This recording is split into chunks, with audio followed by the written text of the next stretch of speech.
며칠 전에 동네 근처를 지나가다가 한쪽 골목 주택 앞에 그 집의 물건들, 가구며 전기 제품이며 여러 집기구들이 밖에 나와 있는 걸 보게 되었습니다. 멀리서 봤을 때는 어느 집이 이사하나 보다 이런 생각을 했는데, 가까이 가서 그 골목 근처를 지나가다 보니까 그 집만 그런 게 아니고 그 집 골목 전체가 다, 집들마다 다 집기구가 나와 있었습니다. 수해를 당해서 침수가 된 물건들이었죠. 그걸 보면서 참 마음이 아팠습니다. 수해 난 것도 힘들 텐데 그걸 복구하는 과정도 참 힘드시겠다. 참 마음이 아프고 안타까웠습니다. 지난주 월요일 기록적인 호우로 인해서 많은 분들이 수해를 입었죠. 또 생명을 잃어버린 분들도 계십니다. 너무 마음이 아픕니다. 부디 잘 복구되기를 바라고 또 주님의 위로가 함께하기를 소망합니다. 비가 한 번만 많이 와도요, 속수무책인 게 우리 인생입니다. 그래서 이 땅에, 이 세상의 인생 가꾸고 또 가꾸려고 노력하는 건 부질없는 짓이지요. 우리가 하나님 앞에 나아갈 때 부끄러움 없이 하나님께 나아갈 수 있도록 우리의 영적인 인생을 아름답게 가꾸고 또 가꾸어야 할 줄 믿습니다. 지지난주 교육위원회 분들과 함께 고등부 수련회 방문을 했습니다. 수련회가 충북 단양에서 있었는데요. 그 단양을 내려가는 길 궁금해서 제가 운전하는 건 아니지만 그 전날 인터넷 지도로 이리저리 어떻게 갈까 한번 지도로 찾아보기도 하고 또 거리뷰로 그 길도 한번 구경을 해봤습니다. 실제로는 제가 봤던 그 길로 가지는 않았는데요. 제가 거리뷰를 이렇게 보다가 보니까 단양역 근처에 강가에 어떤 그 기념비가 하나 있는 걸, 그러니까 그냥 지나가다가 그냥 이렇게 못 볼 뻔했는데 뭐가 있길래 한번 찾아보니까 기념비가 하나 있었습니다. 시루섬의 기적이란 기념비였습니다. 혹시 들어보신 분도 계실 것이고 기억나시는 분도 아마 있을 겁니다. 단양을 가로지르는 남한강 한가운데에 시루섬이라는 섬이 있는데요. 지금은 저도 그때 지나가다가 멀리서 보기는 했는데 그냥 그 조그만한 묻이 위로 드러난 섬 같지도 않은 채로 지금은 남아 있습니다. 사람이 살 수 없죠, 지금은. 근데 옛날에는 그곳에 44가구 250명이나 살던 마을이었다고 합니다. 물이 가물면 육지하고 같이 연결돼서 육지가 되는 마을이었고, 물이 좀 강물이 불면 이제 주변으로 강물이 이렇게 차올라서 섬이 되는 그런 마을이었다고 해요. 이 섬마을이 1972년에 대홍수를 맞으면서 다 잠기게 되었습니다. 갑자기 불어난 물이니까 이 동네 사람들, 그 많은 사람들이 대피를 못했어요. 갑작스레 물이 불어나서 어쩔 수 없이 섬에 고립이 됐고요. 어디로 가야 될지 알 수 없는 상황에서 그래도 살아야겠다고 그 섬의 가장 높은 곳 찾아서 사람들이 다 기어 올라갔습니다. 그곳이 어디냐? 물탱크였어요. 물탱크 여러분 생각해 보시면 크지 않습니다. 그냥 위가 평평할 뿐이지 크지 않아요. 높이는 7m, 그 위에 원으로 되어 있는 그 원의 지름이 4m. 4m면요, 지금 여러분들 앉아있는 장의자 중에 긴 의자 2개로 붙어 있긴 한데 2개 말고 하나, 그 하나짜리 거기서 한 뼘, 2뼘 더 큰 정도의 길입니다. 얼마 안 돼요. 길이 4m가 지름이 되는 그런 원 안에 몇 명이나 들어갈까요? 몇 명 안 되겠죠. 그 물탱크 얼마 안 되는 그 원 안에, 물탱크 원 안에 들어가서 생존한 사람이 무려 197명입니다. 어마어마하죠. 어떻게 그렇게 생존할 수 있었나? 사람들이 그 물탱크 위로 올라가서 생존해야 되니까 다 다닥다닥 붙어서 그냥 붙어 있으면 또 안 되니까 팔짱을 다 꼈습니다. 조금이라도 한 사람 떨어지면 안 되니까요. 다 팔짱 끼고 좁혀 한 사람도 무릎을 굽히지도 못하고요. 아무리 힘들고 어려워도 조금도 움직이지 않고 그렇게 좁혀 팔짱을 낀 채로 있었다고 합니다. 무려 14시간이나. 14시간 동안 정말 꼼짝도 않고 그 물탱크 위에 다닥다닥 붙어가지고 있게 되었습니다. 물탱크 높이가 7m라고 했는데 6m까지 물이 차올랐대요. 6m 차오른 14시간 만에 구조대가 왔고 이 197명이 구조가 되었다고 합니다. 그런데 이 기념비 앞에 한 어머니가 아기를 안고 있는 동상이 있었어요. 어머니는 눈물을 흘리고 있었고요. 이 물탱크 위에 올라간 지 9시간이 되던 그 새벽 1시경 9시간 동안 이제 버티고 있던 그때 그 위에 올라가 있던 사람들 중에 엄마가 하나 있었는데 아기가 이제 갓 돌이 지난 아기였어요. 아기를 품에 안고 그 엄마도 다닥다닥 붙어서 움직이지 못하고 이렇게 꽉 조인 채로 있었습니다. 9시간을 압박을 당하면서 있다 보니까 이 아이가 그 압박을 견디지 못하고 엄마 품에서 죽었던 거예요. 얼마나 슬프겠습니까? 숨을 쉬던 아기가 갑작스레 숨을 멈추고 나니까 이 엄마 마음 얼마나 아팠을까요? 갓 돌이 된 그 갓난 아기를.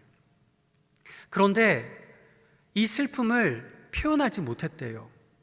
혹시라도 슬픔을 표현했다가는 주변에서 웅성거리기나 하거나 조금이라도 동요가 있으면 혹시나 대열이 흐트러져서 대열이 흐트러지면 가에 있던 사람들은 떨어져 죽는 거잖아요. 그러니까 다른 사람들 살려내기 위해서 죽은 아기 안고서 5시간이나 버티고 또 버텼다고 합니다. 그렇게 버틴 채로 5시간을 지나고 14시간 다 버틴 후에 구조대가 구조하고 나니까 이제 무트로 올라와서 그제서야 죽은 아기 안고서 눈물을 흘리면서 엉엉 울었다고 합니다. 그렇게 서로를 살리기 위해서 아기 잃은 슬픔까지도 꾹 참았던 것이죠. 제가 이 기념비의 글을 읽어 내려가면서 한 가지 묵상을 하게 되었습니다. 교회가 바로 이런 곳이구나. 교회가 이래야 되는구나. 교회는 세상의 죽음의 홍수가 몰아닥칠 때 함께 팔짱 끼고 생명 살리는 물탱크 공동체인 줄 믿습니다. 그 안에는요, 내 형제자매도 있고 내 친구도 있고 내가 사랑하는 사람도 있지만 내가 미워하는 사람, 평소에 원수같이 지내던 사람도 있을 수 있습니다. 그러나 그 모두가, 나와 그들 모두가 우리 주님 앞에서는 내세울 것 없는 사람이고 주장할 것 없는 죄인이기에 그저 묵묵히 버티는 것이죠. 한 사람이라도 더 살려내기 위해서 끝까지 버티고 또 버티고 인내하고 또 인내하는 게 교회 공동체인 줄 믿습니다.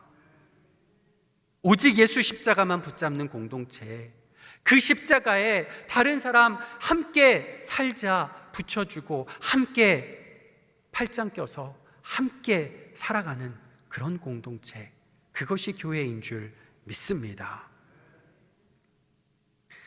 예수님 당시에요, 10,000달란트 하면요 얼마 정도가 됐냐면, 당시에 전쟁이 일어나서 한 나라가 전쟁에서 졌는데 그 전쟁에 진 나라의 전쟁 배상금으로 요구되었던 돈이 10,000달란트입니다. 다시 말해 한 나라를 살 수 있는 돈이 10,000달란트였어요. 한편 200데나리온은, 데나리온 하면 1데나리온이 한 사람이 하루 일해서 벌어들이는 돈이죠. 200데나리온이라고 하면 한 사람이 1년 동안 벌어들일 수 있는 연봉, 그 연봉보다 조금 못한 돈입니다. 작은 돈은 아닙니다. 큰 돈입니다. 그런데 200데나리온과 10,000달란트를 비교하면 이건 비교가 안 되는 거죠. 한 나라의 가치, 한 나라를 살 수 있는 가치와 한 사람의 연봉과 비교할 수가 없는 겁니다.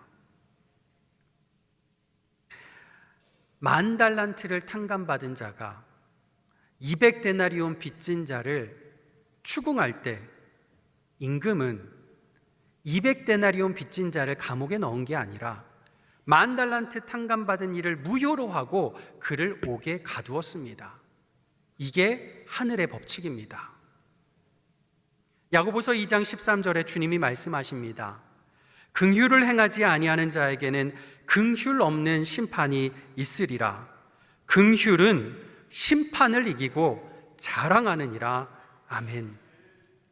우리가 세상 풍파뿐만 아니라 하늘의 심판대 앞에서도 살아남을 수 있는 유일한 길은 오직 긍휼뿐인 줄 믿습니다. 이런 교회, 이런 긍휼의 공동체를 세우시기 위해서 예수님은 마지막 죽음의 순간까지 긍휼의 말씀을 반복하셨습니다. 사람이 임종시에 남기는 말은 그 사람의 인생을 요약하는 말이지요. 소크라테스가 한 마지막 말 잘 아실 겁니다. 아크리톤, 아스클레피오스에게 닭 한 마리 빚진 것 있으니 꼭 갚아주시오. 죽음의 순간까지 윤리적인 삶을 살아가려고 했던 한 철학자의 의지가 담긴 말이지요. 하지만 여전히 우리 인간은 주님 앞에선 죄인일 뿐입니다. 로마 제국 시저의 마지막 말 너무 잘 아시죠? 브루투스 너마죠. 세계 최강자도 인생의 비극을 피할 수 없었지만 우리 주님 예수님은 우리를 절대 배신하지 않으십니다. 프랑스 무신론 철학자 볼테르의 마지막 말, 나는 이제 죽어야 한다. 나는 하나님과 사람에게 버림받았다. 무신론자의 끝은 인생의 절망이지만 우리 주님 예수님은 우리를 사랑하시되 끝까지 사랑하시는 줄 믿습니다. 영국 엘리자베스 여왕의 마지막 말, 내 모든 소유를 잠시의 순간과 바꿀 수 있었을까요? 아니죠. 세계 1위 부자 지금 일론 머스크라고 하는데 그의 재산 다 바쳐도요, 그의 재산 다 사도 다 팔아도 생명의 단 한순간도 1분도 살 수 없는 것 우리는 알고 있습니다. 그런데 우리 주님은 영원한 생명을 값없이 우리에게 베풀어 주신 줄 믿습니다. 그럼 예수님이 남기신 마지막 말씀 무엇일까요? 십자가상의 7가지 예수님의 말씀이라고 해서 가상칠언이라고 부르지요. 그 가상칠언 중에 오늘 본문의 말씀은 첫 번째 말씀입니다. 아버지, 저들을 사하여 주옵소서. 자기들이 하는 것을 알지 못함이니이다. 생텍쥐베리의 어린 왕자 많이들 읽어보셨을 겁니다. 그 안에 유명한 대화가 한 구절 있는데요. 세상에서 가장 어려운 일이 뭔지 아니? 묻습니다. 이렇게 대답하죠. 글쎄요. 돈 버는 일? 밥 먹는 일? 세상에서 가장 어려운 일은 사람이 사람의 마음을 얻는 일이란다. 각각의 얼굴만큼 다양한 각양각색의 마음을 순간에도 수만 가지의 생각이 떠오르는데 그 바람 같은 마음이 머물게 한다는 건 정말 어려운 거란다. 참 맞는 말인 것 같습니다. 각양각색의 마음을 얻는다는 것 정말 어려운 일이죠. 네, 오늘 본문 이후의 사건을 보면요, 예수님은 두 사람의 마음을 얻습니다. 한 사람은 함께 십자가에 달렸던 행악자, 다른 한 사람은 이 십자가형을 집행했던 로마군 장교 백부장입니다. 절대 구원받지 못할 거라 생각되는 전형적인 두 부류의 사람입니다. 절대 구원받을 수 있다고 누구나 다 생각하는 사람들은 십자가 앞에서 다 뿔뿔이 흩어지고 예수님을 저주했지요. 절대 구원받지 못할 거라 여겨졌던 두 사람, 그런 사람들만 예수님을 바라보게 되었고 예수님께 마음을 드렸습니다. 이게 예수님의 겉모습이 멋져서 그런 마음을 드린 게 아니지요. 예수님 십자가에 달린 모습 얼마나 초라하고 얼마나 추하고 얼마나 혐오스럽습니까? 헝클어진 머리며 매맞은 자국, 피가 흥건하게 흘러나오는 모습 얼마나 보기에 흉합니까? 그런 모습 보면서 이는 하나님의 아들이라 누가 감히, 누가 그런 생각을 하고 누가 그런 고백을 할 수 있겠습니까? 이건 예수님의 겉모습을 봐서 나온 고백이 아닌 거죠. 그분의 부르튼 입에서 터져 나온 주님의 마지막 말씀, 긍휼의 말씀, 죄 사함의 기도 때문인 줄 믿습니다. 그저께요, 광복절, 내일 이제 광복절이라 광복절 특별 사면자 명단이 나왔지요. 정치적인 이유로 이제 사면을 해주게 되는데, 죄를 사면하는 데는 두 가지 원리가 작용을 합니다. 하나는 온정주의, 사랑으로 용서하자는 거죠. 다른 하나는 원칙주의, 정의로 심판해야 한다는 겁니다. 그럼요, 예수님이 드린 이 죄사함의 기도는 온정주의일까요? 원칙주의일까요? 뭐라고 생각하십니까? 어렵죠? 뭘까요? 말을 한번 바꿔보겠습니다. 하나님의 심판대 앞에 우리가 선다면 우리는 죄인일까요? 의인일까요? 죄인입니다. 죄인도 그냥 죄인이 아니고 사형에 해당하는 극악무도한 죄인입니다. 그렇게 믿고 생각하고 그렇게 고백하기에 여러분 여기에 계신 줄 믿습니다. 그 고백이 없는 사람은 여기에 있을 필요가 없는 거죠. 그럼에도 우리는 그런 죄인임에도 모두 하나님의 용서를 받은 존재입니다. 우리가 받은 용서는 온정주의일까요? 원칙주의일까요? 어렵지요. 온정주의라면 죄는 그대로 두고 그냥 봐준 겁니다. 그건 아니죠. 원칙주의라면 죄를 액면 그대로 처벌하는 거니까 이건 용서가 아닙니다. 우리가 받은 용서는 온정주의도 아니고 원칙주의도 아닙니다. 십자가주의.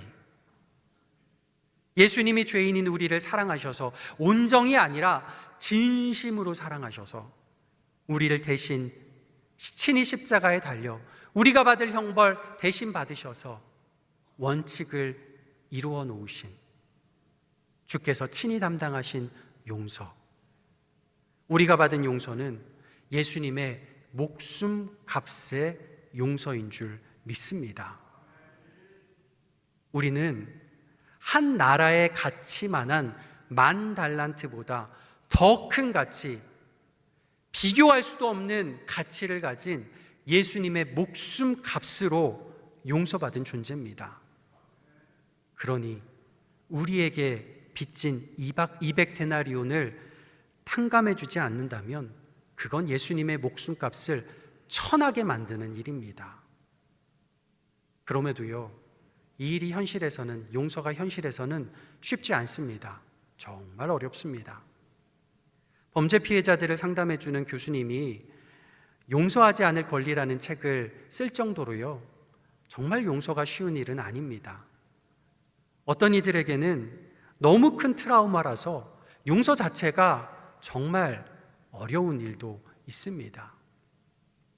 그럴 때마다 용서하기 어려운 그 순간에도 우리는 그런 우리를 사랑하셨고 그런 우리를 용서해 주신 예수님의 십자가 다시 한번 바라봐야 할 줄 믿습니다. 그분의 목숨값으로 다시 살게 된 우리이기에 그분의 목숨값을 더럽혀서는 안 됩니다. 십자가에서 남기신 예수님의 마지막 말씀에서 우리가 어떻게 예수님의 그 용서를 실천할 수 있는지 우리는 배울 수가 있습니다. 세 가지의 원리가 있습니다. 첫 번째, 기도하라입니다. 기도하라. 오늘 본문의 예수님의 말씀의 시작은 이것입니다. 아버지, 우리가 억울할 때 피가 거꾸로 솟을 때가 있지요. 그때 뭘 합니까? 아버지 하나님, 기도하고 하나님께 부르짖으라는 것입니다. 두 번째, 우리의 무지를 이해하라. 예수님이 이어서 이렇게 기도하십니다. 자기들이 하는 것을 알지 못함이니이다. 여러분, 어느 길을 지나가다가요, 누군가가 여러분 뒤통수를 팍 쳤어요. 너무 아파서 이 무슨 상황인가 화가 확 나요. 그러고 뒤돌아보니까 어느 정신 지체아가 아무것도 모른 채 천진난만하게 머리를 탁 친 걸 보게 됩니다. 여러분, 그러면 잃었던 화가 계속 있을까요? 아니죠. 긍휼한 마음이 들 겁니다. 바로 그겁니다. 여러분, 우리가 주님 앞에 서 있으면 우리 자신이 영적 지체아인 것을 깨닫게 됩니다. 영적으로 얼마나 무지한지를 우리가 알게 됩니다. 예수님 앞에서는 우리가 너무나 부족한 게 많아서 아무리 오래 믿고 아무리 열심을 다해도 우리는 여전히 영적인 장애인인 것을 깨닫게 됩니다. 잘못을 정당화하거나 고치지 말라는 게 아닙니다. 정의는 지키고 고쳐 나가야 하지만 나도, 내 이웃도, 내 형제 자매도 모두 무지하다는 사실, 영적으로 장애인이라는 사실을 고백해야 할 줄 믿습니다. 그럴 때 주님의 긍휼이 우리 안을 가득 채울 줄 믿습니다. 세 번째, 말씀에 순종하라. 기도하고 우리의 무지를 인정하고 하나님 말씀에 순종하는 것입니다. 예수님의 용서의 기도, 오늘 본문 말씀엔 그 뒤이어서 예수님의 그 옷을 로마 군병들이 제비 뽑는 일이 나옵니다. 이 모든 것은요, 이때 우연히 일어난 일이 아니라 700년 전 이미 이사야 선지자가 이 말씀 그대로 이루어질 것을 예언했던 말씀입니다. 아니, 그 이전 오래전 아담이 범죄한 그때부터 하나님께서 계획하셨고 그 이후로 수많은 선지자들을 통해서 하나님이 예언하셨던 말씀이지요.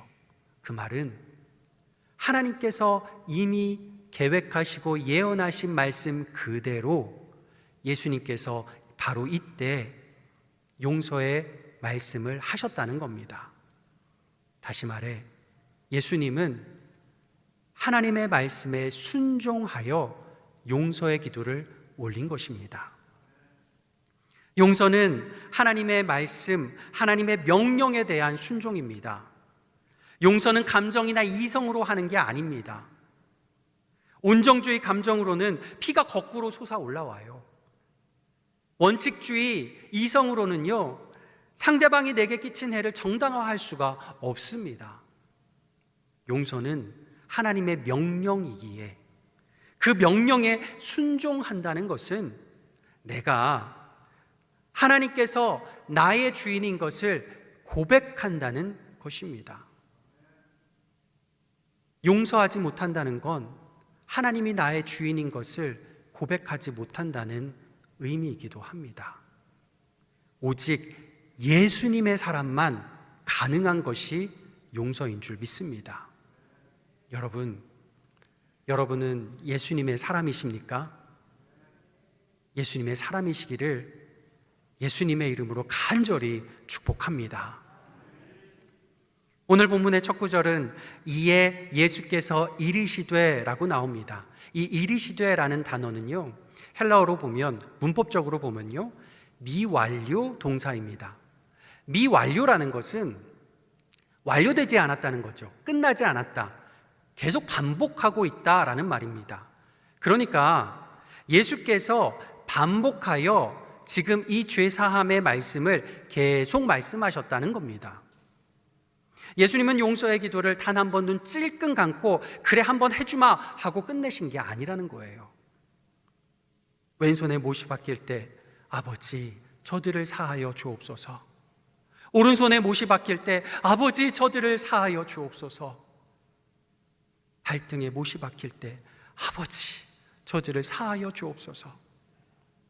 창자가 뒤틀리고 피가 거꾸로 솟을 때 아버지 저들을 사하여 주옵소서. 군중들이 욕을 하고 침을 뱉을 때 아버지 저들을 사하여 주옵소서. 마지막 눈을 감는 그 순간까지 아버지 저들을 사하여 주옵소서. 반복하고 반복했던 겁니다. 가상칠언의 첫 번째 말씀이지만 죽음의 마지막 순간까지, 마지막 숨을 내쉬기까지 반복적으로 하셨던 말씀입니다. 그러기에 예수님의 사람인 우리의 말도 처음과 끝 모두 다 긍휼의 말이어야 할 줄 믿습니다. 네덜란드의 유명한 복음 전도자이자 용서의 성자로 불리는 코리 텐 붐 할머니 여러분 잘 아시죠? 그분의 일화도 잘 아실 겁니다. 제2차 세계대전 중에 코린의 가족은 유태인들을 숨겨주었다는 이유로 발각되어서 강제수용소에 모두 다 끌려가게 됩니다. 사랑하는 아버지, 언니가 그 수용소에서 세상을 떠나게 됐지요. 그녀와 남동생만 구사 일생으로 살아남았습니다. 하지만 추운 겨울 그녀와 언니를 밖으로 끌어내어서 벌거벗긴 채 온갖 희롱을 다했던 나치 간수만큼은 잊을 수가 없었습니다. 전쟁이 끝난 후 살아남은 그녀는 원수의 나라 독일에 가서 예수님의 복음, 용서의 복음을 전하는 전도자가 되었습니다. 한 번은 독일의 어느 도시에서 복음을 전하고 사람들과 악수를 나누는데 저쪽에서 허름한 외투를 입고 머리를 숙인 채로 다가오는 한 사람이 있었습니다. 순간 부르르 떨리는 몸이 먼저 반응하는 모습을 보이게 됩니다. 바로 그 사람이었던 거예요. 꿈에도 잊지 못할 그 짐승 같은 그 인간. 용서를 전하고 있었지만 도저히 몸이 움직이지 않았다고 합니다. 우리 할머니의 책에 보면 이런 고백이 나옵니다. 그 순간 내 피는 거꾸로 솟는 것 같았다. 내게서는 한마디 대답만 솟아나왔다. 하나님, 저 사람만은 용서할 수 없어요. 그러나 하나님은 계속 이렇게 말씀하셨다. 용서해라. 할 수 없어요. 용서해라. 할 수 없어요. 하나님 용서할 마음이 아닌걸요. 용서해라. 나는 너에게 용서할 마음인가 아닌가를 묻고 있는 것이 아니다. 용서하라. 이것은 명령이다. 용서하겠는가? 나는 의지적으로 팔을 내밀어 내 앞에 다가와 있는 그 사람을 끌어안았다. 순종했다. 그런데 바로 그 다음 순간, 그 사람을 끌어안은 순간 나는 진심으로 그를 용서하고 있는 나 자신을 발견했다. 주님의 명령에 순종했더니 그 다음에 순종할 수 있는 능력을 하나님은 나에게 주셨다. 아멘. 내 몸이 너무 아프고 통증이 너무 심하면 고성을 지르는 거 말고는 아무 생각도 나지 않습니다. 그런데 우리 주님은 십자가 그 모진 고통, 죽음에 임박하는 그 순간, 아니 죽음을 당하는 그때까지도 자신의 아픔은 뒤로 한 채 마지막 남은 힘 모조리 다 짜내서 죄사함, 용서의 말씀을 남겨주셨습니다. 이 말씀, 이 순종 때문에 우리는 여기 우리 주님 안에 평안을 누리는 줄 믿습니다. 그 사랑, 그 죄사함 받은 우리이기에 우리 주님이 명하시는 긍휼의 삶을 살아가시는 저와 여러분 되기를 소망합니다. 우린 예수님의 사람입니다. 다른 누구의 사람도 아닙니다. 누구 좋으라고 살아가는 사람도 아닙니다. 우리는 예수님의 사람입니다. 사나 죽으나 용서의 말, 긍휼의 말만 우리 입에서 나와 예수님의 사람으로 당당히 살아가시는 저와 여러분 되시기를 예수님의 이름으로 축복합니다.